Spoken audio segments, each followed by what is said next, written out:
मुंबईमध्ये रात्री 10च्या सुमारास 9 डिसेंबरच्या रोजी रात्री मोठा अपघात घडल्याची माहिती प्राप्त झालेली आहे. मुंबईमधील मध्यवर्ती भागामधील कुर्ला एलबीएस मार्गावर हा मोठा अपघात घडला आहे. कुर्ला स्टेशन बस डेपोमधून निघालेली इलेक्ट्रिक बस भरधाव वेगाने गर्दीत घुसली. यावेळी कित्येक नागरिक बस खाली चिरडले गेल्याची भीती व्यक्त केली जात आहे. या अपघातामध्ये 3 व्यक्तींचा मृत्यू झालेला असून अनेक जण जखमी झाले आहेत. अपघातामधील मृतांची संख्या वाढण्याची शक्यता आहे. रात्री उशिरापर्यंत या भागामध्ये बरीच वर्दळ असते.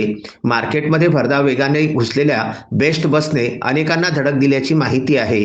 बसचा ब्रेक फेल झाला होता अशी प्राथमिक माहिती मिळत आहे. वर्दळीच्या भागामध्ये अचानक हा अपघात घडल्यामुळे गोंधळाचं वातावरण तयार झालं होतं. कुर्ला बस दुर्घटनेमध्ये 20 व्यक्ती जखमी झाल्याची माहिती आहे, तर अनेक जण चिंताजनक स्थितीमध्ये आहे. बस अचानक वेगाने आली त्यामुळे अनेक जण चिरडले गेले. बस चालक मद्यधुंद अवस्थेत होता असा स्थानिक नागरिकांचा आरोप आहे.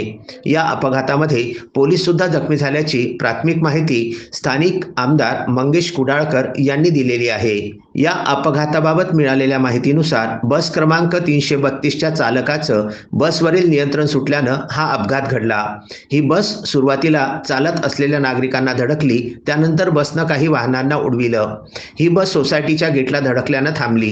ही बस कुर्ल्याहून अंधेरी स्टेशनला जात होती. यावेळी बुद्धा कॉलनीमधील आंबेडकर नगरमध्ये हा अपघात घडला. सोमवारी रात्री 10:10 हा अपघात झाला. हा अपघात झाल्यानंतर पोलीस अधिकारी तातडीनं घटनास्थळी दाखल झाले होते. त्यांनी जखमींना सायन आणि कुर्ल्यामधील भाभा हॉस्पिटलमध्ये दाखल केल्याची प्राथमिक माहिती मिळत आहे.